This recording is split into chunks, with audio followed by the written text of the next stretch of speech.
So this is the third and the last question. Spoiler alert, this is the most difficult question among the three, but it's doable. It's doable with some knowledge of algebra, factorization and stuff. It's doable. I would just say up front that the first thing is your target. What do you want to target? Right? And these are the things, these are the targets. We want to end up with variables that are allowed in a differential equation of this nature. And they are the voltage of the capacitor, inductor current, resistor, resistance, inductance, capacitance, voltage of voltage sources, and current of current sources. Yeah. I don't know if the list is exhaustive, but at least those should be included. Like they are allowed to be in it. So it doesn't have to be every single one of them. But if the final equations, those are the variables that are allowed. Then what are not allowed in the final equations? The current of the capacitor, the voltage of the inductor, the current of a voltage source, the voltage of a current source, resistor voltages, and resistor current. That is voltage across a resistor. Those are not allowed. You have to eliminate by substitute. You have to eliminate these variables that are not allowed by substituting them with variables that are allowed. You keep doing that until you arrive at the final answer with the allowable variables. That is the entire reason or motivation around solving this stuff. So our first step would be to identify the number of memory elements in this circuit. As a reminder, if you hear the word memory element or energy saving element, don't worry about the meaning, right?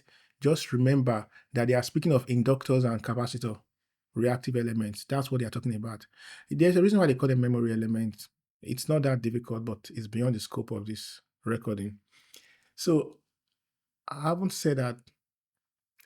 We can see that there are two elements, memory elements in this circuit. We have the inductor in the middle, and then we have the capacitor to the right hand side. If that be the case, once we identify those two, like for me, I rather than having so many equations, like deriving all the element equations and deriving all the structural equation, that's a bit overwhelming for me. I like taking it step by step. What I need, I derive. What I need, I derive step by step. And also, I like a minimal approach or a minimalist approach. Just look at in drawing my circuit, I prefer a minimal approach, So I don't put too many details on the circuit. Otherwise, again, it gets overwhelming for me. So having said that, I just begin with any of the elements, any of the memory elements I wish to. I can choose to begin with the capacitor. I can choose to begin with the inductor. Since the inductor appears to be the first one from left to right, that's just preference, nothing more. I will start with it. You can start with the capacitor if you wish to. So we know that the voltage across an inductor is equal to the inductance of the inductor multiplied by the time derivative of the current going through the inductor. This is where we need to start with. Now, we know that L is allowed, right? And of course, this is what makes it a differential equation. So the right-hand side is allowed in the final outcome, but the left-hand side is not allowed in the final outcome. So therefore, we have to find a way to eliminate it by substituting for it. Now, we have to go back to the circuit. When you go back to the circuit, find the element that you've written the equation for, and this is the inductor, right? What can we do? There are potentials. You can see that the inductor connects to a node here, another node here, right? Up and below it. That's a potential structural equation that we can form because it's close to the inductor. It's neighboring. It's a neighbor to the inductor. Similarly, you can see that to the right of the inductor, there is a merge that the inductor is part of. Sorry, to the left of the inductor, there's a merge that the inductor is part of. And to the right of the inductor, there's a merge it is part of. So you have three options here. Four options, funny enough. Two nodal analysis can be made of from here and two merge analysis. If that be the case, what do? Go back again to the equation and you see that it's a voltage, that we're dealing with. If that be the case, we can make use of mesh analysis because it's voltage we are dealing with. Now, you can pick any of these two you wish to and start with it. So I'll start with mesh 1. I label it as mesh 1. So now I'm going to go in a clockwise direction and I will start from here. As I go in a clockwise direction, and by the way, sorry, there's a step I needed to take before I start the mesh analysis. I have to make assumptions for the direction of current for each branches. So for the inductor branch, we have already been given the direction and even labeled the current IL. So another tip that I would suggest is for questions like this, for problems like this, name the current after the memory elements. If there are memory elements in the circuit or in a branch, name the current. It's going to make your life easy down the line because you don't need to now begin to substitute again. So, but if there are no memory elements, then you can name it after a resistor. That again makes your life easy rather than giving them arbitrary names. I kind of feel that it makes it easy this way. So now I'm going to assume that current flows in this direction for this branch, and I will label it as I arrow 1.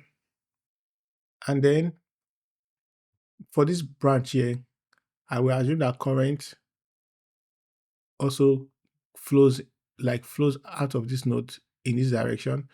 And then I will label it as IC, right? Yeah, that's it. So having done this, the next step to take is to do our mesh analysis. So in the direction of current, going through an energy supplying element in the direction of current is going to be a positive. So therefore, UB, right? Then we'll go through the resistor. Going through a resistor in the direction of current will lead to a drop in voltage. Then we'll have to have negative UR1. Then going through an inductor in the direction of current will also lead to a drop in voltage as well. That will be UL is equal to 0. Now we have this. Because we are trying to eliminate for UL, we can make UL the subject of formula here for this equation. And so we have that UL is equal to UB minus U arrow 1. Now, let us now examine this equation carefully. We can find out that UB, because the left hand side is what we're going to use to substitute, right? So the left hand side. So the right hand side now is what we're going to now inspect and check. We can see that UB is allowed, but UR1 is not allowed. So we have to, again, devise a way to keep eliminating what we don't want. Leave what you want, eliminate what is not allowed. So we have to keep eliminating what is not allowed, the variables that are not allowed, and keep the variables that are allowed. So what can we do with UR1? Okay, let us go back to the circuit again. Now, UR1 is the voltage across resistor 1. So what can we do about it? What comes to mind right now is that it's a resistor, right? So we can play with Ohm's law. Then we go back there and we come back to the equation and we rewrite it as UB minus, in parentheses, resistor 1 multiplied by I arrow 1. And we can rewrite this as UL is equal to UB minus, this is a B by the way, minus arrow 1 dot I arrow 1. So we have another equation here. Now we look at this equation carefully, the right hand side, and we see that I arrow is not allowed, but arrow 1 is allowed. Fine. What can we do with I arrow 1? We go back to the equation. What can we do with I arrow 1? Just begin to find out what you can do with I arrow 1, how you can substitute, what you can use to substitute I arrow 1. So when we go around this circuit, we find out that we can make use of nodal analysis for the current, right? Because at the junction, we can use the nodal analysis to do substitution. So you can, because IR1 starts from here or anywhere you want it to start from and comes back around it, we can see that there are several nodes that we can make use of. I would personally pick either A or B, right? And I'm going to go for A. You can, A and B are legit, So I will go for A, nodal analysis A. So if that be the case, at node A, the comments going in, I will take them as positive, and the current going out, I'll take them as negative. For node A, IR1 minus IL minus IC is equal to 0. Therefore, IR1 is equal to IL plus IC.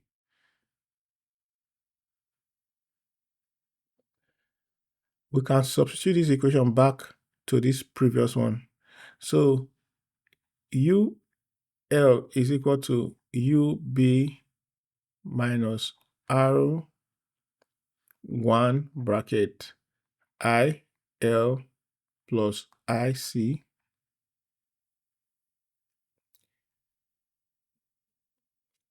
And that gives us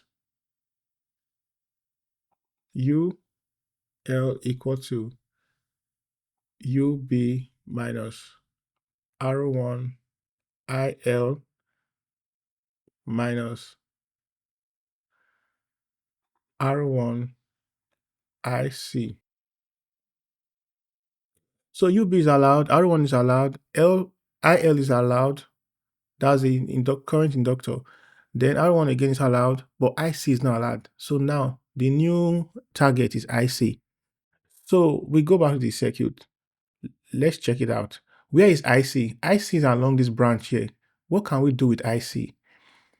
We've already just done node analysis. So it's going to be fruitless doing node analysis again, because it's going to take us back to the where we're coming from, right? So if that be the case, what can we do here?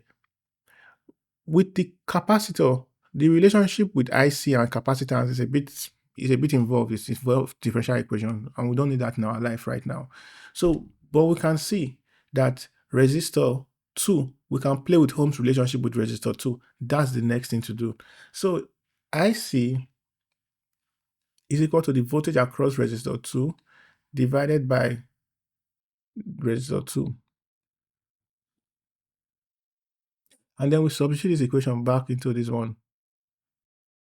And that is equal to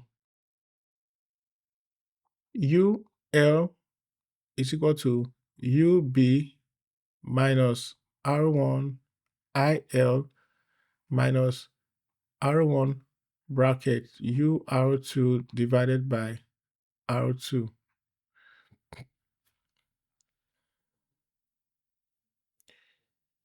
So this equation is a bit complicated or compounded, so we have to make it simpler, and then we add up these terms, or rather we just multiply both sides. So we multiply every side by R2. Therefore we have R2 UL is equal to R2 UB minus R1 R2 IL minus R1 UR2. Nice. Now we can see again that all of these terms are allowed, but UR2 is not allowed. So what do we do with UR2? Again, we go back to the circuit, and we've already exhausted. We just made use of Ohm's law, right? Ohm's relationship with the resistor. We can't go back to that again. It takes us back to the previous answer that we are coming from. That will not be a good idea. So what else can we do? Voila. We see that we can make use of the merge in this place, right? We can make use of mesh 2. So indeed, with this voltage across the resistor, right, we can make use of mesh 2. We cannot make use of mesh 1 because it's not in mesh 1, but it's in mesh 2. So the resistor is not in mesh. The resistor doesn't have any connection with mesh 2. Sorry, with mesh 1, but it has with mesh 2. So we'll make use of mesh 2 for it. And then what will happen is that we can write a relationship. So we'll use KVL to write a relationship for mesh 2. You can start from any point you want to start from in this circuit. I'll start from here. For convenience, I'll start from R2, from UR2. In the direction of current, which is clockwise in this case, there will be a voltage drop across the resistor. Therefore, minus UR2. And then there will also be a voltage drop in the capacitor. And going in the clockwise direction as we have started, we will see that we are going against current on the branch of the inductor. Therefore, it's going to be a plus. UL is equal to 0.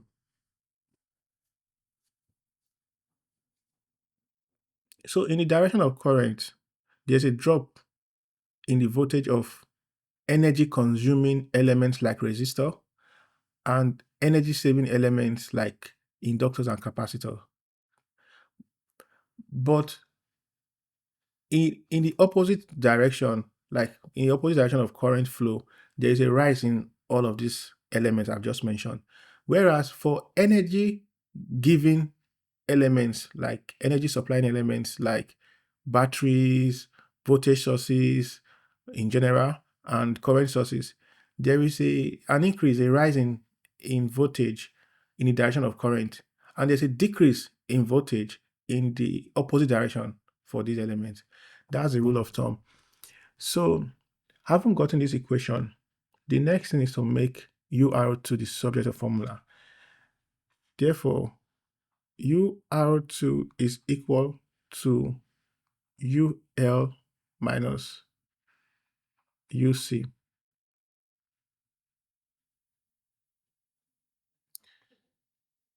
We can substitute this equation into the previous one that we have. So R2 UL is equal to R2 UB minus R1 R2 IL minus R1 in parentheses UL minus UC. Right? I know it's like, we're just solving and solving, but don't be dismayed. You have a goal, you have a target. There are variables to eliminate. It's not that difficult. So if we expand, we have R2UB minus R1 R2 IL minus R1 UL plus R1 UC equals to R2 UL. Now we've got to this stage. We have to once again inspect this equation to find out if there are still variables that are not allowed. So we check. R2 is allowed. UL is not allowed, but it's not our immediate concern for now because we will, in the final step, substitute it with the differential equation that we first arrived at. So R2 is allowed. UB is allowed. R1 is allowed. R2 is allowed.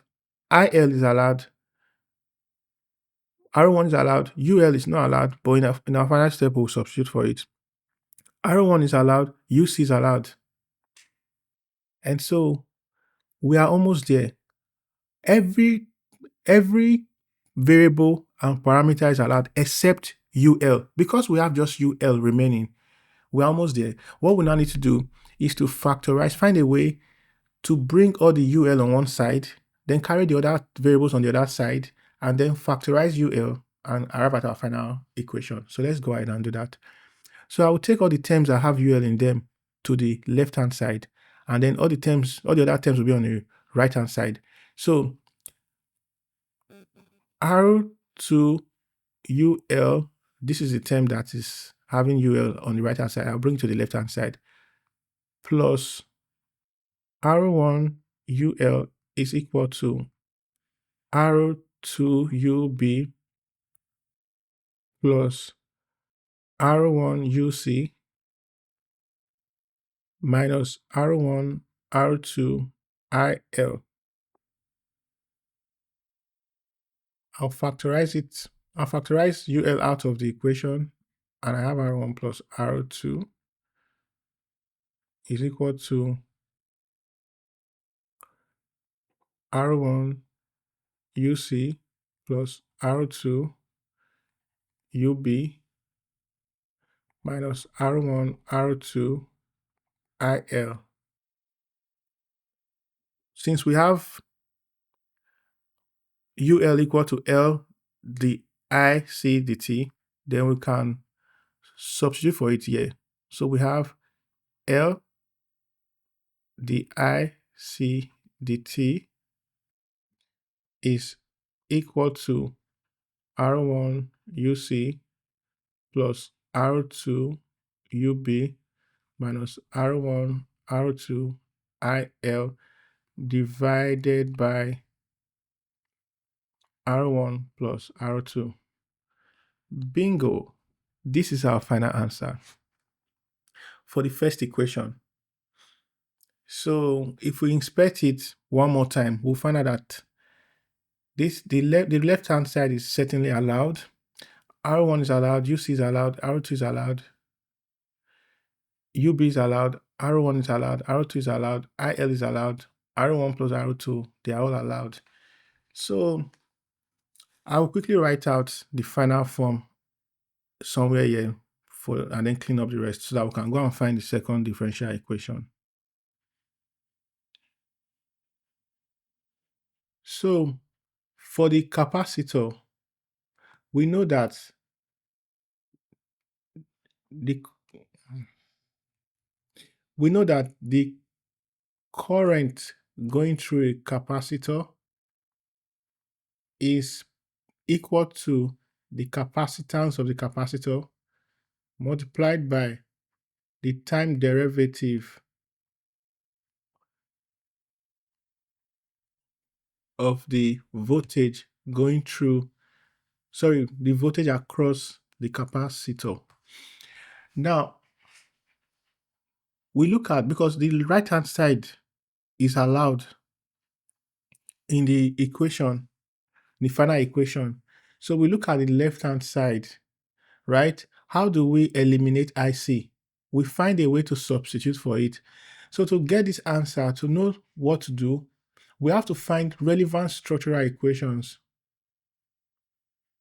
to use to substitute IC. And as we can see, the branch on which IC belongs to is on this last branch, the rightmost branch, all along here. So we can derive any relationship around here to use. And it would likely be a structural relationship for now. Even if you start an element relationship, you will still end up with a structural relationship. I suppose it should be so. So let's start. Let us check our options. Because it's current, we could use a nodal analysis, right? Just start off the bat with a nodal analysis since we have current, And so there are two nodes that this branch that has IC ends up with, right? It has node A and a node at the bottom here. There's also a node between R2 and RC, but I'll prove, because this node here, why I'm not going to choose that node is because the incoming and the outgoing is still IC. So IC is equal to IC. So I don't see any need for that. That's why we don't have to use a node in between R2 and IC. We have to use a node that has like 3 different forks, right? So let's choose node A. So at node 8, there are three currents, IR1, IL, and IC. Since IRL is incoming, I'll pick it as positive, and then IC and IL, since they are outgoing, I'll pick them as negative. So we have IR1 minus IL minus IC is equal to 0. So I will make IC the subject of formula here. So IC is equal to IR1 minus IL. And then if we look at this equation, because each step of the way, we should try and continue to inspect the equations and see what is not allowed to try and eliminate it. IC is not allowed, but we will eliminate IC at the last step, And so IL is certainly allowed, but IR1 is not allowed. So what do we do with IR1? We go and find where IR1 is on the circuit. It is the current going through resistor 1. So what can we do with this current? Since it's a current, we can use nodal analysis. But because we've already just used nodal analysis, it's going to be pointless using nodal analysis again. We are going back to where we came from. Then also, between these two nodes, between these two elements, between the input voltage and the resistor 1, there's a node here. But again, it's going to give you IR1 equals to IR1 because the incoming current is IR1, the outgoing is IR1. So it's not relevant or useful in this equation. What I can see is that because we have a resistor here, we can make use of Ohm's law to find a substitute for IR1. Therefore, we can say that IR1 is equal to the voltage across the resistor 1, which is UR1 divided by resistor 1 itself. Then we can substitute this in this equation. We can substitute this equation in the previous one. So IC is equal to UR1 divided by R1 minus IL. Inspecting this last equation, we find out that R1 is allowed, IL is allowed, but UR1 is not allowed. And don't forget, on the left-hand side, in our final equation, we'll substitute IC with the differential equation here. So what do we then do with UR1? UR1 is the voltage across resistor 1. What do we do with it? Well, we've done nodal analysis. The only thing, and we've done Ohm's law. The only thing left is to find a mesh analysis that we can do. And if we look at the location of resistor 1, it is not located in this mesh. So we cannot even use, we can't use mesh 2 at all. It has no business with mesh 2, but it has business with mesh 1, right? So we can make use of mesh 1. So from mesh 1, we'll go clockwise, and we can start anywhere we wish to. I'll start from R1. So at this point, I'm starting here. Going in the direction of current, there's a drop in the voltage across R1. Therefore, minus UR1. And then going in the direction of current through inductor, there's also a drop, minus UL. And in the direction of current, going through the energy giving element, which is voltage source, we have a positive, which is plus UB is equal to 0. Then we make UR1 the subject of formula. Then UR1 is equal to UB minus UL. UB minus UL, yeah. And then we plug in, we substitute for UR1. So IC is equal to, in parentheses, UB minus UL over R1 minus IL. So we try and simplify this equation, and we have, by multiplying both sides by R1. We have R1 IC is equal to UB minus UL minus R1 IL. Nice. So again, this at this stage so far, we check for variables that are not allowed. IC will be dealt with in the final step. UB is allowed, UL is not allowed, R1 is allowed, IL is allowed. So our new problem here, our new headache is UL. And so if you've observed, you'll find out that we just keep doing the same thing repeatedly. It's the same step we are repeating. So that's it means the question is not that difficult per se. It just needs some practice. So UL, what is UL? UL is the voltage across the inductor. So what can we do with that? We realize that we can use mesh analysis, right? So what mesh analysis should we use? You can see that we dealt with mesh 1, right? We can't go back to mesh 1 because we just used it. That will be going back to the previous result that we got. So we can use mesh 2, right? And that's the only step we can take right now because we cannot use Ohm's law for an inductor. It's not going to work. So therefore, we make use of mesh 2. We write an equation for mesh 2, And so you can start from anywhere you wish to. I'm going to start from this node, and I'll take my mesh analysis in the clockwise direction. So going in opposition to in the opposite direction of current, the voltage across the inductor will be positive. So we have that UL, and then also, so we have that UL will be positive, and then going in the direction of current across the resistor, UR2 will be negative.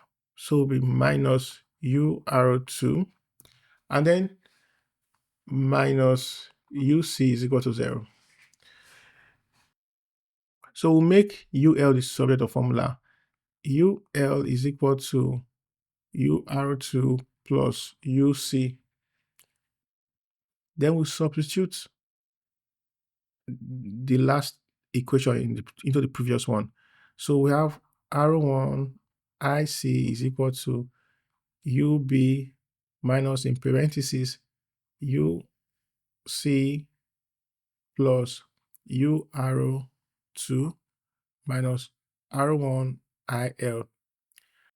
And that will give you, if we expand it, we have UB minus UC minus UR2 minus R1 IL. Inspecting this equation, we can find out that UR2 is not allowed. So we have to work on UR2. Now, going back to the equation, what can we do with UR2? Well, because it's a resistor, we can use Ohm's law. So UR2 is equal to resistor 2 times IC. So we can plug it into this equation. And so we have R1 IC is equal to UB minus UC minus R2 times IC minus R1 IL. And in this equation here, we can see that with the exception of IC, every other variable that is not allowed has been eliminated, right? That's good news. So what now remains is for us to take all the terms that have IC to the left-hand side and then factorize IC out of, and then rearrange the equation. So what do we have? We have R1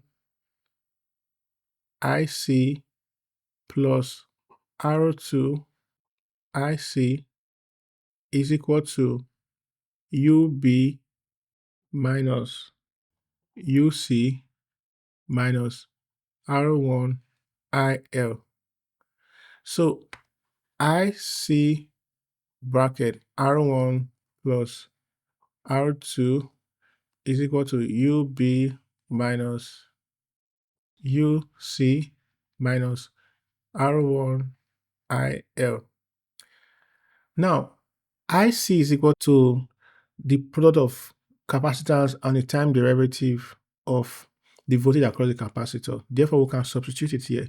So, therefore, C duc divided by dt is equal to UB minus UC minus R1 IL divided by R1 plus R2.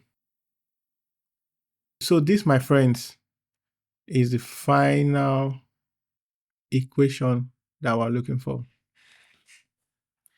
And as I said earlier, you always wait till the last moment before you do the final substitution for the memory equation, for the memory elements. I hope someone finds this useful.